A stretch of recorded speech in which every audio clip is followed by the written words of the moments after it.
Assalamualaikum warahmatullahi wabarakatuh.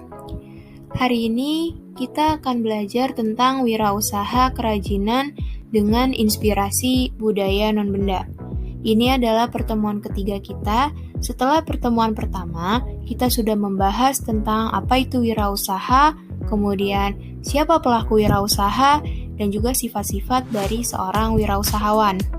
Dan pada pertemuan kedua, kita sudah mempelajari tentang perencanaan dan juga perancangan dalam pembuatan suatu produk. Tahap selanjutnya, kita akan membahas tentang tahapan dari proses produksi suatu kerajinan, yakni terdiri dari 4 tahap. Ada pembahanan, pembentukan, perakitan, yang terakhir juga ada finishing. Tahap yang pertama, yaitu ada tahap pembahanan, adalah mempersiapkan bahan atau material agar siap dibentuk. Tahapan proses pembahanan kemudian dilanjutkan dengan proses pembentukan suatu barang. Pembentukan bahan baku ini bergantung pada jenis material, bentuk dasar material, dan bentuk produk yang akan dibuat. Contohnya, seperti material kertas, itu dibentuk dengan cara dilipat.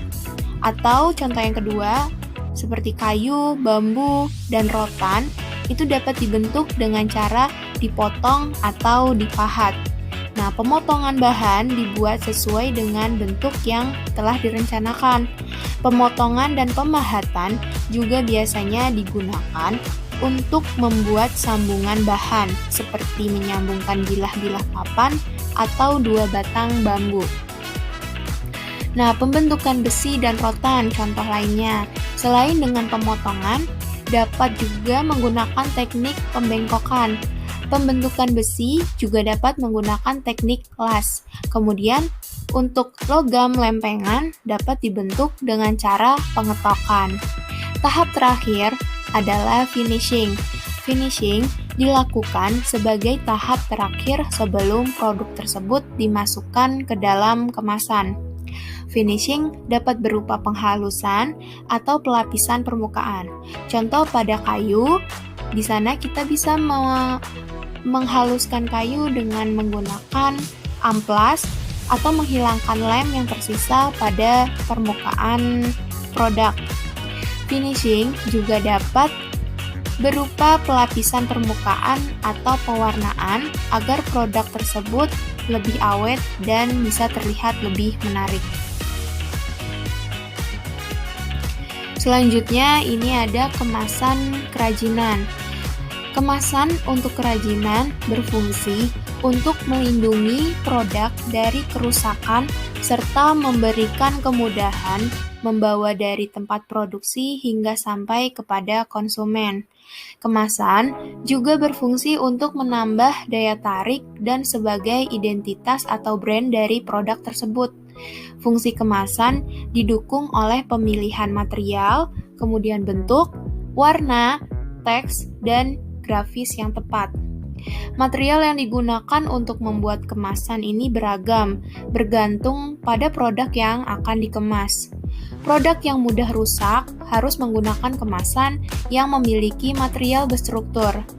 Pemilihan material juga disesuaikan dengan identitas atau brand dari produk tersebut.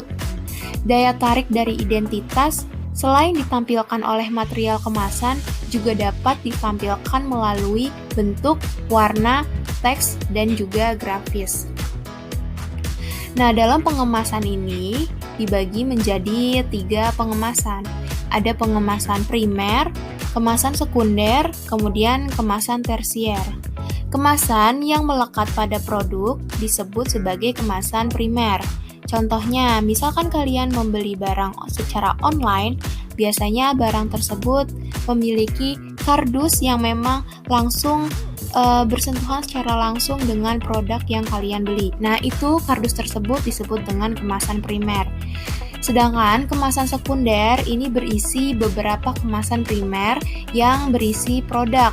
Contohnya misalkan seperti bubble wrap. Bubble wrap itu untuk melindungi produk dari benturan ataupun kerusakan. Nah, itu disebut dengan kemasan sekunder. Sedangkan kemasan untuk distribusi disebut dengan kemasan tersier. Contohnya, misalkan kalian sedang membeli barang online, nah di situ ada kardus yang melindungi keseluruhan dari produk yang kalian beli. Itu yang disebut dengan kemasan tersier. Jadi kalau kemasan tersier adalah kemasan lapisan paling luar dari produk yang kalian beli.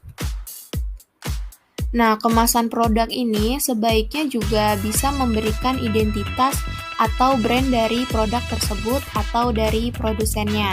Contohnya seperti kardus di Shopee atau Lazada atau Sosiola, contohnya seperti itu. Nah, itu kardus yang kalian lihat adalah kemasan tersier.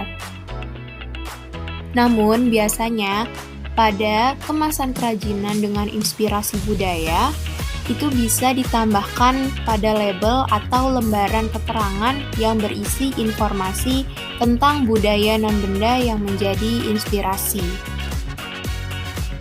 Next, perhitungan biaya produksi dari kerajinan budaya non-benda. Biaya produksi adalah biaya-biaya yang harus dikeluarkan untuk terjadinya produksi suatu barang. Nah, biasanya unsur biaya produksi ini ada 3. Yang pertama itu ada biaya dari bahan baku itu sendiri, kemudian ada biaya dari tenaga produksi atau tenaga kerjanya, kemudian yang ketiga ada biaya overhead. Biaya yang termasuk ke dalam overhead adalah seperti biaya listrik, bahan bakar minyak, dan biaya-biaya lain yang dikeluarkan untuk mendukung dalam proses produksi.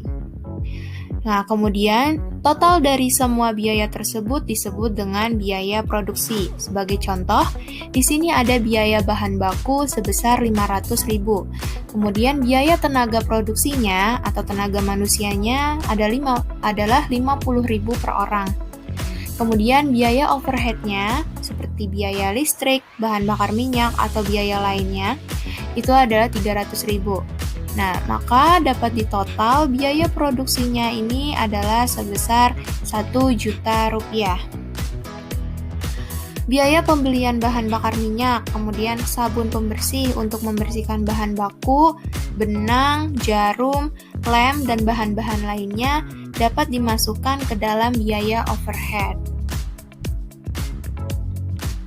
Selanjutnya, setelah kita bisa menghitung dari biaya produksi kerajinan, selanjutnya kita akan melakukan pemasaran langsung dari kerajinan budaya non-benda.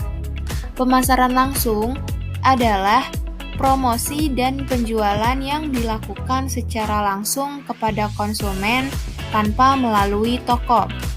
Penjualan langsung merupakan hasil dari promosi langsung yang dilakukan oleh penjual terhadap pembeli. Pemasaran dapat dilakukan dengan proses dan demo penggunaan produk kepada calon konsumen. Sistem penjualan langsung dapat berupa penjualan satu tingkat atau bisa multi tingkat. Penjualan satu tingkat merupakan cara yang paling sederhana untuk menjual produk secara langsung.